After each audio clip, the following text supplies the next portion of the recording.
আশা করছি আপনারা ভালো আছেন। আপনারা দেখছেন রূপ রান্নাঘর। এখানে আমি প্রতিদিন নতুন নতুন স্টাইলে রান্না শেয়ার করি, একদম ঘরোয়া মশলায় দারুণ টেস্ট। আজ আমি একটা নিরামিষ আলুর দম বানিয়ে দেখাবো। আপনারা অনেকেই বলেন নিরামিষ আলুর দম টেস্ট লাগে না, কিন্তু এইভাবে বানিয়ে দেখবেন দারুণ টেস্ট লাগে।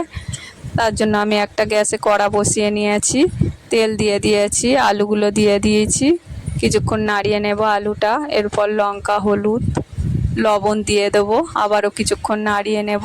আলুগুলো আমার ভাজা হয়ে গেছে, তুলে নেব। আবার ওই কড়াতে তেল দিয়ে দেব।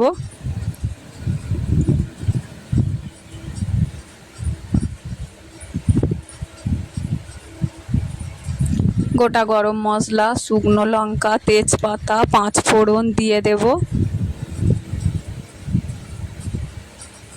এই সময় গ্যাসটাকে একটু লোতে রাখবেন, নইলে মশলাটা পুড়ে যেতে পারে। আদা জিরে বাটা দিয়ে দেব। মশলাটা ভালো করে কষিয়ে নেব।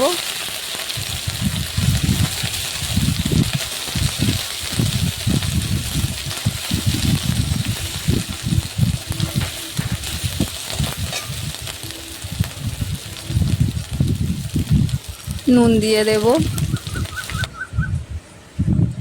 লঙ্কার গুঁড়ো দিয়ে দেব, হলুদ দিয়ে দেব। আমি আগে লঙ্কার গুঁড়ো হলুদ দিয়েছিলাম, কিন্তু এটা ঝোলের জন্য আর একটু লাগবে, তাই আবারও দিয়ে দিলাম। একটু জল দিয়ে দেব, যাতে মশলাটা কড়াতে না লেগে যায়।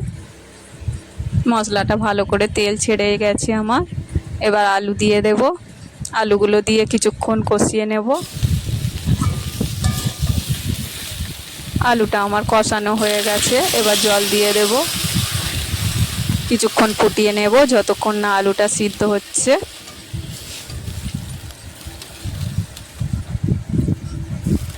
আলুটা আমার সিদ্ধ হয়ে গেছে। একটা স্পেশাল মশলা দিয়ে দেব, যেটা আমার চ্যানেলে দেয়া আছে। নামিয়ে নেব, প্লেটে সাজিয়ে নেব। এটা সম্পূর্ণ নিরামিষ রান্না। আপনারা এটা নিরামিষ দিনে বানাতে পারেন।